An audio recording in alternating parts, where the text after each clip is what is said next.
അത് മറ്റൊന്നുമല്ല, നമ്മുടെ കർത്താവ് പറഞ്ഞു, മനുഷ്യപുത്രൻ വീണ്ടും വരുമ്പോൾ ഈ ഭൂമി നോഹയുടെയും ലോത്തിൻ്റെയും ദിനങ്ങൾ പോലെ ആയിരിക്കും. എല്ലാവരും ശ്രദ്ധിക്കണമേ, വളരെ പ്രധാനപ്പെട്ടൊരു സൈനാണിത്, വളരെ പ്രധാനപ്പെട്ട ഒരു അടയാളമാണിത്. മനുഷ്യപുത്രൻ വീണ്ടും വരുമ്പോൾ ഈ ഭൂമി ലോത്തിന്റെ ദിനങ്ങൾ പോലെ ആയിരിക്കും, ലോത്തിന്റെ നാളുകൾ പോലെ ആയിരിക്കും. മത്തായിയുടെ സുവിശേഷം 24-ാം അധ്യായം 37 മുതൽ 39 വരെയുള്ള തിരുവചനങ്ങൾ നമുക്ക് ശ്രദ്ധാപൂർവ്വം വചനം വായിക്കാം. നോഹയുടെ ദിവസങ്ങൾ പോലെ ആയിരിക്കും മനുഷ്യപുത്രന്റെ ആഗമനം. ജലപ്രളയത്തിന് മുൻപുള്ള ദിവസങ്ങളിൽ നോഹ പേടകത്തിൽ പ്രവേശിച്ച ദിവസം വരെ അവർ തിന്നും കുടിച്ചും വിവാഹം ചെയ്തു കൊടുത്തും കഴിഞ്ഞു പോന്നു. ജലപ്രളയം വന്ന് സംഹരിക്കുന്നത് വരെ അവർ അറിഞ്ഞില്ല. ഇപ്രകാരം തന്നെയായിരിക്കും മനുഷ്യപുത്രന്റെ ആഗമനവും. ഈ വചനത്തോട് ബന്ധപ്പെട്ട് നമ്മുടെ കർത്താവ് ഒരു കാര്യം കൂടി കൂട്ടിച്ചേർത്തു. അതെന്താണ്? ലൂക്കായുടെ സുവിശേഷം 17-ാം അധ്യായം 29-30 വചനങ്ങളാണ്. ലോത്ത് സോദോമിൽ ഓടിപ്പോയ ദിവസം സ്വർഗത്തിൽ നിന്ന് തീയും ഗന്ധവും പെയ്ത് അവയെല്ലാം നശിപ്പിച്ചു. ഇപ്രകാരം തന്നെയായിരിക്കും മനുഷ്യപുത്രൻ വെളിപ്പെടുന്ന ദിവസത്തിലും. നോഹയുടെയും ലോത്തിൻ്റെയും ദിനങ്ങൾ പോലെയായിരിക്കും മനുഷ്യപുത്രന്റെ ആഗമന ദിനം, മനുഷ്യപുത്രന്റെ ആഗമന ദിനം. എൻ്റെ സഹോദരങ്ങളെ, ഇത് നമ്മുടെ ഈ കാലഘട്ടത്തിന് സ്വർഗം തരുന്ന ശക്തമായൊരു മുന്നറിയിപ്പാണ്. അവർ ലേഡി ഓഫ് ഗുഡ് സക്സസ് 16-ാം നൂറ്റാണ്ടിൽ പരിശുദ്ധ അമ്മമാത പ്രത്യക്ഷപ്പെട്ട് മദർ മരിയാനയോട് വ്യക്തമായി പറഞ്ഞൊരു സന്ദേശമുണ്ട്. നമ്മുടെ ഈ നാളുകളിൽ വളരെ പ്രാധാന്യമുള്ള പ്രവചന സന്ദേശങ്ങളാണ് മദർ മരിയാനയിലൂടെ വെളിപ്പെട്ടിരിക്കുന്നത്. നമുക്കൊന്നിച്ചു വായിക്കാം. ദൈവത്തിൻ്റെ കരുണാർദ്രമായ കരങ്ങളും നീതിയുടെ കരങ്ങളും കൂട്ടിമുട്ടുന്ന ഈ മണിക്കൂറിൽ ഉണർന്നു പ്രവർത്തിക്കുവാൻ കാലത്തിൻ്റെ അടയാളങ്ങൾ നമ്മുടെ ഹൃദയങ്ങളോട് സംസാരിക്കട്ടെ. ഈ പ്രവചന അടയാളങ്ങളിലൂടെ സ്വർഗം തരുന്ന മുന്നറിയിപ്പുകൾ തിരിച്ചറിഞ്ഞ് നമ്മുടെ സ്വന്തം ആത്മാവിൻ്റെ രക്ഷ മുറുകെ പിടിച്ചും അനേകരുടെ ആത്മരക്ഷയ്ക്ക് വേണ്ടി പ്രാർത്ഥിച്ചും പ്രവർത്തിച്ചും ജീവിക്കുവാനുള്ള ആഹ്വാനമാണ് മദർ മരിയാനയിലൂടെ സ്വർഗം നമുക്ക് നൽകുന്നത്. എൻ്റെ സഹോദരി സഹോദരങ്ങളെ, നോഹയുടെ ദിനങ്ങൾ പോലെ, ലോത്തിന്റെ നാളുകൾ പോലെ എന്തുകൊണ്ട് നമ്മുടെ കർത്താവ് നമ്മുടെ കാലഘട്ടത്തോട് ബന്ധപ്പെട്ട് ഈ ഒരു അടയാളം നമുക്ക് നൽകിയത്? നമ്മൾ ഈ അടയാളത്തെക്കുറിച്ച് ചിന്തിക്കുമ്പോൾ 5 കാര്യങ്ങൾ നമ്മുടെ നാളുകളുമായി, നമ്മുടെ തലമുറയുമായി ബന്ധപ്പെട്ട് നമുക്ക് കാണുവാനായിട്ട് കഴിയും. നോഹയുടെ ദിനത്തിൻ്റെ ഒരു വലിയ പ്രത്യേകത എന്ന് പറയുന്നത് നമ്മളവിടെ കാണുന്നുണ്ട്. ന്യൂ നത്തിങ്, ഒന്നും അറിഞ്ഞില്ല. അതെൻ്റെ കാര്യം. അവർ ഒന്നും അറിഞ്ഞില്ല. ജലപ്രളയം വന്ന് സംഹരിക്കുന്നത് വരെ അവർ അറിഞ്ഞില്ല. അപ്പൊ അതിന് നിങ്ങൾ ശ്രദ്ധിക്കണമേ, അവർ അറിഞ്ഞില്ല. എല്ലാവരും ഒന്നിച്ചു പറഞ്ഞേ, അവർ അറിഞ്ഞില്ല. പോരാ, അല്പം ഉച്ചത്തിൽ പറഞ്ഞേ, അവർ അറിഞ്ഞില്ല. എന്താണ് അവർ അറിയാതെ പോയത്? ദൈവം നൽകിയ മുന്നറിയിപ്പുകള്, സ്വർഗം നൽകിയ അടയാളങ്ങള് അവർ തിരിച്ചറിയാതെ അവർ ലൗകികരും ജഡീകരുമായി ജീവിച്ച് മുന്നോട്ട് പോയി. ദൈവത്തിന്റെ ന്യായവിധിയുടെ സമയം അവർ തിരിച്ചറിഞ്ഞില്ല, അവരത് അറിഞ്ഞില്ല. എൻ്റെ സഹോദരങ്ങളെ, ഒന്നാമത്തെ സവിശേഷത അതാണ്, അവർ അറിഞ്ഞില്ല. മത്തായിയുടെ സുവിശേഷം 24-ാം അധ്യായം 39-ാമത്തെ വചനം നമുക്ക് ഒരിക്കൽ കൂടെ വചനം ഉച്ചത്തിൽ വായിക്കാം. ജലപ്രളയം വന്ന് സംഹരിക്കുന്നത് വരെ അവർ അറിഞ്ഞില്ല. വ്യക്തമായി നമ്മുടെ കർത്താവ് പറഞ്ഞു, അവർ അറിഞ്ഞില്ല. ഇപ്രകാരം തന്നെയായിരിക്കും മനുഷ്യപുത്രന്റെ ആഗമന ദിനത്തിലും സംഭവിക്കുന്നത്.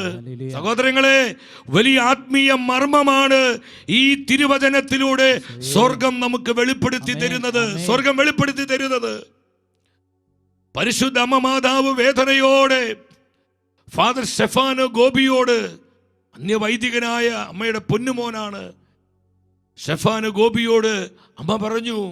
എന്താ പറഞ്ഞത്? കാലത്തിൻ്റെ കൊണ്ട് കർത്താവ് അയക്കുന്ന അടയാളങ്ങൾ മനുഷ്യർ ഗ്രഹിക്കുകയോ സ്വീകരിക്കുകയോ ചെയ്യുന്നില്ല.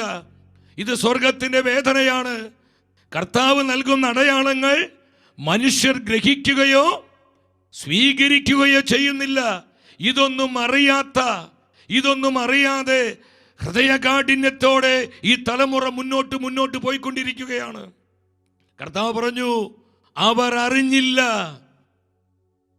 ജലപ്രളയം വന്ന് സംഹരിക്കുന്നത് വരെ അവർ അറിഞ്ഞില്ല.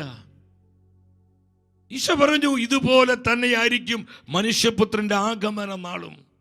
പൗലോസ്ലീഹ കൃത്യമായി മുന്നറിയിപ്പ് സഭയ്ക്ക് നൽകുന്നുണ്ട്. തെസ്സലോനി സഭയ്ക്ക് എഴുതിയ 1-ാമത്തെ ലേഖനം 5-ാം അധ്യായം 2-3 വചനങ്ങൾ. കാരണം രാത്രിയിൽ കള്ളൻ എന്ന പോലെ കർത്താവിന്റെ ദിനം വരുമെന്ന് നിങ്ങൾക്ക് നന്നായി അറിയാം. സമാധാനവും ഭദ്രതയും എന്ന് പറഞ്ഞുകൊണ്ടിരിക്കുമ്പോൾ തന്നെ ഗർഭിണിക്ക് പ്രസവവേദന ഉണ്ടാകുന്നത് പോലെ, ശ്രദ്ധിച്ച്, നിങ്ങൾ ഗർഭിണിക്ക് പ്രസവവേദന ഉണ്ടാകുന്നത് പോലെ പെട്ടെന്ന് നാശം അവരുടെ മേൽ നിപതിക്കും. അതിൽ നിന്ന് അവർ രക്ഷപ്പെടുകയില്ല. ഇന്ന് നമ്മൾ ലോകത്തിൽ ഇതുപോലെ കലുഷിതമായ ഈ സാഹചര്യത്തിലും ഇന്ന് ലോകത്തിൽ പലയിടങ്ങളിൽ വിളിച്ചു പറയുന്നത് എന്താ? യാതൊരു കുഴപ്പവുമില്ല, നമുക്കൊരു പ്രശ്നം ഉണ്ടാവില്ല, ഇവിടെ സമാധാനമുണ്ട്, ഇവിടെ സന്തോഷമുണ്ട്, നമ്മുടെ സമാധാനത്തിനും ഭംഗം വരികയില്ല. എൻ്റെ സഹോദരങ്ങളെ, അതുപോലെ ദുഷിപ്പും അക്രമവും അടിപിടിയും ഭീകര പ്രവർത്തനങ്ങളും എല്ലാവിധത്തിലുള്ള അസ്വസ്ഥതകളും ദുഷിപ്പുകളും പെരുകിയിരിക്കുന്ന കാലഘട്ടത്തിൽ ഇന്ന് അനേകർ പറയുന്നത് യാതൊരു കുഴപ്പവുമില്ല, എല്ലാം സുരക്ഷിതമാണ്, എല്ലാം നന്നായിരിക്കുന്നു, എല്ലായിടത്തും സമാധാനമുണ്ട്. നിങ്ങൾ മനസ്സിലാക്കണം പ്രിയപ്പെട്ടവരെ, സമാധാനവും ഭദ്രതയും എന്ന് അവർ പറഞ്ഞുകൊണ്ടിരിക്കുമ്പോൾ തന്നെ നോഹയുടെ കാലം പോലെ ഗർഭിണിക്ക് പ്രസവവേദന ഉണ്ടാകുന്നത് പോലെ പെട്ടെന്ന് അവരറിയുന്നില്ല. ആ ദിനം അവർ അറിയുന്നില്ല. അതിനു മുൻപ് നൽകപ്പെടുന്ന അടയാളങ്ങൾ ഗ്രഹിക്കാൻ പറ്റുന്നില്ല. സ്വർഗത്തിന്റെ മുന്നറിയിപ്പുകൾ തിരിച്ചറിയാൻ പറ്റുന്നില്ല. പരിശുദ്ധ വചനത്തിലൂടെ വെളിപ്പെട്ട സത്യങ്ങൾ ഗ്രഹിച്ചുകൊണ്ട് ജീവിക്കാൻ പറ്റുന്നില്ല. പരിശുദ്ധ അമ്മ മാതാവിലൂടെ വെളിപ്പെടുത്തുന്ന പ്രവചന സന്ദേശങ്ങൾ ഉൾക്കൊള്ളാൻ പറ്റുന്നില്ല. എൻ്റെ സഹോദരങ്ങളെ, നമ്മൾ ശ്രദ്ധിക്കണം, നമ്മൾ മനസ്സിലാക്കണം. ബെനഡിക്ട് 16-ാമൻ മാർപ്പാപ്പ താൻ കർദിനാളായിരിക്കുമ്പോൾ ഇപ്രകാരം മാർപ്പാപ്പ പറഞ്ഞു, എന്താണ് ഈ കാലത്തിൻ്റെ അടയാളങ്ങൾ എന്നൊക്കെ പറയുന്നതിന് അർത്ഥം? കാലത്തിൻ്റെ അടയാളങ്ങളെ മനസ്സിലാക്കുക എന്നാൽ മാനസാന്തരപ്പെട്ട് വിശ്വസിക്കുക എന്നതാണ് ഇതിൻ്റെ അർത്ഥമെന്ന് വളരെ വ്യക്തമായി ബെനഡിക്ട് 16-ാമൻ മാർപ്പാപ്പ താൻ കർദിനാളായിരിക്കുമ്പോൾ സഭയോട് പറയാണ്. കാലത്തിൻ്റെ അടയാളങ്ങൾ തിരിച്ചറിയുക, ഗ്രഹിക്കുക എന്ന് പറഞ്ഞാൽ മാനസാന്തരപ്പെട്ട് വിശ്വസിക്കുക എന്നതാണ് അതിന്റെ അർത്ഥം. ഹല്ലേലൂയ, സ്വരമുയർത്തി പറഞ്ഞേ ഹല്ലേലൂയ. എന്റെ സഹോദരങ്ങളെ, നമ്മൾ മനസ്സിലാക്കണം, സമാധാനവും ഭദ്രതയും എന്ന് അവർ പറഞ്ഞുകൊണ്ടിരിക്കെ തന്നെ ഇന്ന് അതാ നടന്നുകൊണ്ടിരിക്കുന്നത്. ലോകം മുഴുവൻ അസമാധാനത്തിലാണ്.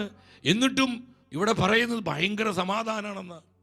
രാഷ്ട്ര നേതാക്കന്മാരെ, യുണൈറ്റഡ് നേഷൻ, അതുപോലെ തന്നെ സാമൂഹിക പരിഷ്കർത്താക്കള്, പല സെലിബ്രിറ്റികൾ പറയുന്നു ഇവിടെ യാതൊരു പ്രശ്നവുമില്ല, എല്ലാം സമാധാനപരമായി പോകുന്നുവെന്ന്. ഇവിടെ എന്ത് സമാധാനം ഉള്ളത് സഹോദരങ്ങളെ? സമാധാനം നഷ്ടപ്പെട്ടുകൊണ്ടിരിക്കുന്നൊരു കാലം, സമാധാനം അറ്റുപോകുന്നൊരു തലമുറ. അതാണ് ഈശോ പഠിപ്പിച്ചത്. അവരിത് പറഞ്ഞുകൊണ്ടിരിക്കുമ്പോൾ പെട്ടെന്ന് ആ ദിനം അവരുടെ മേൽ നിപതിക്കും. വീണ്ടും ലൂക്കായുടെ സുവിശേഷം 21-ാം അധ്യായം 34-35 വചനങ്ങളിൽ നമ്മുടെ കർത്താവ് വീണ്ടും പറഞ്ഞു, സുഖലോലുപത, മദ്യാസക്തി, ജീവിത വ്യഗ്രത എന്നിവയാൽ നിങ്ങളുടെ മനസ്സ് ദുർബലമാകുകയും ആ ദിവസം ഒരു കെണി പോലെ പെട്ടെന്ന് നിങ്ങളുടെ മേൽ വന്നു വീഴുകയും ചെയ്യാതിരിക്കാൻ നിങ്ങൾ ശ്രദ്ധിച്ചുകൊള്ളുവിൻ. അപ്പം എൻ്റെ സഹോദരങ്ങൾ, നമ്മളിത് മനസ്സിലാക്കണം. പലപ്പോഴും സ്വർഗം തരുന്ന ഈ അടയാളങ്ങളും ദൈവവചനത്തിൻ്റെ മുന്നറിയിപ്പുകളും പരിശുദ്ധ അമ്മ മാതാവിനോട് നൽകപ്പെടുന്ന ഈ പ്രവചന സന്ദേശങ്ങളും ഇന്ന് അനേകർക്ക് അറിയത്തില്ല, അത് ഗ്രഹിക്കാൻ പറ്റുന്നില്ല. പലരും അത് കേൾക്കുന്നുവെങ്കിലും അപജ്ഞയോടെ വീക്ഷിക്കുന്നു, പലരും അതിനെ പുച്ഛിച്ച് തള്ളുന്നു, പലരും നിസ്സാരമായി കാണുന്നു, പലരും അതിനെ അവഗണിച്ച് കളയുന്നു. അജ്ഞത മൂലം കർത്താവ് വേദനയോടെ പറയുന്നില്ലേ? യെശയ്യാ പ്രവചനം 5-ാം അധ്യായം 13-ാം വചനത്തിൽ വളരെ വേദനയോടെ നമ്മുടെ കർത്താവ് സംസാരിക്കുകയാ. എൻ്റെ ജനം അജ്ഞത നിമിത്തം അടിമത്തത്തിലേക്ക് നീങ്ങുന്നു. ഈശോയേ, സ്തുതിക്കുന്നു. എൻ്റെ ജനം അജ്ഞത മൂലം നാശത്തിലേക്ക് പോകുന്നു, അടിമത്തത്തിലേക്ക് പോകുന്നു. അവർ വലിയ കൊടിയ തകർച്ചയിൽ നിബന്ധിക്കുന്നു. എന്താ ഈ തകർച്ചയുടെ കാരണം? അജ്ഞതയാണ്. സ്വർഗം തരുന്ന മുന്നറിയിപ്പുകൾ തിരിച്ചറിയാൻ കഴിയാത്ത വിധം നമ്മൾ ഇന്ന് അജ്ഞരും അന്ധരുമായി മാറിയിരിക്കുന്നു. എൻ്റെ സഹോദരങ്ങളെ, സ്വർഗത്തിന് വലിയ വേദനയുണ്ട്. ഹോസിയ പ്രവചനം 6-ാം അധ്യായം 4-ാം വചനത്തിൽ വീണ്ടും വേദനയോടെ കർത്താവ് പറയാ. എന്താ പറയുന്നത്? ഹോസിയ പ്രവചനം അവിടെ 4-ന്റെ-6 ദൈവത്തിന്റെ വചനം പറയുന്നു, അജ്ഞത നിമിത്തം എൻ്റെ ജനം നശിക്കുന്നു. അജ്ഞത നിമിത്തം, ഇതൊന്നും അറിയാതെ ഓരോ ദിനവും ഒത്തിരി അസംഖ്യം ആത്മാക്കളാണ് നിത്യനാശത്തിലേക്ക് പോയിക്കൊണ്ടിരിക്കുന്നത്. സ്വർഗം തരുന്ന ഈ അടയാളങ്ങൾ, പരിശുദ്ധ വചനത്തിലൂടെ വെളിപ്പെടുന്ന ഈ ആത്മീയ സത്യങ്ങൾ ഗ്രഹിക്കുവാനോ തിരിച്ചറിയാനോ വിശ്വസിക്കാനോ കഴിയാതെ അജ്ഞതയിൽ അനേകം ആത്മാക്കള് നാശത്തിലേക്ക് അതിവേഗം പോയിക്കൊണ്ടിരിക്കുക. സഹോദരങ്ങളെ, അതുകൊണ്ട് നമ്മുടെ അമ്മ മാതാവ് രക്തക്കണ്ണീരൊഴുക്കി ഇന്ന് അനേകം ദിക്കുകളിൽ പ്രത്യക്ഷപ്പെട്ട് വേദനയോടെ അമ്മ കരയുന്നത്. നാശത്തിലേക്ക് പോകുന്ന തൻ്റെ പൊന്നോമന മക്കളെ ഓർത്ത് സ്വർഗം നിലവിളിക്കുകയാണ്. നമ്മുടെ അമ്മ വേദനയോടെ കരയുകയാണ്. Ave Maria, Ave Maria. സ്തുതിക്കുന്നു. മാർക്കോസിന് സുവിശേഷം 12-ാം അധ്യായം അവിടെ 24-ാം വചനത്തിൽ നമ്മുടെ കർത്താവ് പറഞ്ഞു, വിശുദ്ധ ലിഖിതങ്ങളും ദൈവത്തിന്റെ ശക്തിയും അറിയാത്തത് കൊണ്ടു ഒന്നും അറിഞ്ഞില്ല. നോഹയുടെ കാലത്തിലെ മനുഷ്യരുടെ പ്രത്യേകത, അവരൊന്നും അറിഞ്ഞില്ല. അവർ തിന്നും കുടിച്ചും മതിച്ചും രമിച്ചും സുഖിച്ച് അവരിങ്ങനെ ലൗകികരമായി ദൈവത്തെ വെല്ലുവിളിച്ച് ദൈവത്തോട് മത്സരിച്ച് മറുതലിച്ച് അവരിങ്ങനെ ജീവിച്ചു. ഇത് എല്ലാ കാലവും നിത്യകാലം എങ്ങനെ ജീവിക്കാമെന്ന് അവർ വ്യാമോഹിച്ചു. അവർ അറിഞ്ഞില്ല, അവരൊന്നും അറിഞ്ഞില്ല. പെട്ടെന്ന് കണ്ടു, സഡൻലി എന്താ ഉണ്ടായത്? ജലപ്രളയം അവരെ സംഹരിക്കുന്നത് വരെ അവർ അറിഞ്ഞില്ല. വെള്ളം അവർ മൂടിക്കളഞ്ഞു. സഹോദരങ്ങളെ, ആ തലമുറയ്ക്ക് കൊടിയ നാശം വന്നു. നമ്മൾ തിരിച്ചറിയണം. നോഹതൻ ദിനങ്ങൾ ഓർക്കുവിൻ, ലോകത്തിൻ മോഹങ്ങൾ വെടിയുവിൻ. എന്താ സ്വർഗം നമ്മോട് ആവശ്യപ്പെടുന്നത്? നോഹതൻ ദിനങ്ങൾ ഓർക്കുവിൻ, ലോകത്തിൻ മോഹങ്ങൾ ഉപേക്ഷിച്ച് ജീവിക്കുവിൻ. സഹോദരി സഹോദരങ്ങളെ, നമ്മൾ ഈ സത്യം മറക്കരുത്. അവർ ഒന്നും അറിഞ്ഞില്ല. ഇന്നത്തെ ഈ തലമുറയുടെ പ്രത്യേകത അത് തന്നെയാണ്. ഈ അടയാളങ്ങൾ അറിയാൻ പറ്റുന്നില്ല. ഈറ്റുനോവിൻ്റെ കാലം, ഈ ശുശ്രൂഷ ഷെക്കേന ന്യൂസിലൂടെ ഇത് ടെലികാസ്റ്റ് ചെയ്യപ്പെടുമ്പോൾ നിങ്ങൾ എത്ര പേർക്ക് ഇതൊക്കെ മനസ്സിലാക്കാൻ പറ്റുന്നുണ്ട്? എൻ്റെ സഹോദരങ്ങളെ, ഇത് വ്യക്തിപരമായ വെളിപാടുകളല്ല, ഇത് ഏതെങ്കിലും ഒരു വ്യക്തിയുടെ മിഥ്യാസങ്കല്പമല്ല. ഇത് പരിശുദ്ധ വചനവും സഭയുടെ പ്രബോധനങ്ങളും സഭയുടെ മാർപ്പാപ്പമാരുടെ പ്രസ്താവനകളും അതുപോലെ തന്നെ സഭ 2000 വർഷമായി വിശ്വസിച്ച് പോകുന്ന വിശ്വാസ സത്യവുമാണ് നമ്മളിവിടെ പ്രഘോഷിക്കുന്നത്.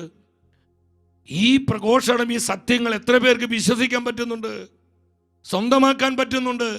അത് അനേകർക്ക് പകർന്നു കൊടുക്കുവാൻ തക്കവിധം നമ്മുടെ ജീവിതങ്ങളെ അതിനായി സമർപ്പിക്കുവാൻ നമുക്ക് കഴിയുന്നുണ്ട് സഹോദരങ്ങളെ. പലപ്പോഴും നോഹയുടെ ആ കാലഘട്ടത്തിലെ മനുഷ്യരെ പോലെ ഇതൊന്നും അറിയാത്തവരായി നമ്മൾ പലപ്പോഴും ഈ ലോകത്തിൻ്റെ സുഖലോലുപതയുടെ പുറകെ പരക്കം പാഞ്ഞ് നശ്വരമായ സുഖങ്ങൾക്കും നേട്ടങ്ങൾക്കും വേണ്ടി നമ്മുടെ ജീവിതം നഷ്ടപ്പെടുത്തി കളയുന്നില്ലേ? സമയം നഷ്ടപ്പെടുത്തി കളയുന്നില്ലേ? നിസാര കാര്യങ്ങൾക്ക് വേണ്ടി, വ്യർത്ഥമായ കാര്യങ്ങൾക്ക് വേണ്ടി എന്തുമാത്രം വിലപ്പെട്ടതാ പലപ്പോഴും നമ്മൾ നഷ്ടപ്പെടുത്തി കളയുന്നത്. കർത്താവ് പറയുന്നു അവർ അറിഞ്ഞില്ല. ഈ കാലത്തിൻ്റെയും പ്രത്യേകത അത് തന്നെയാണ്.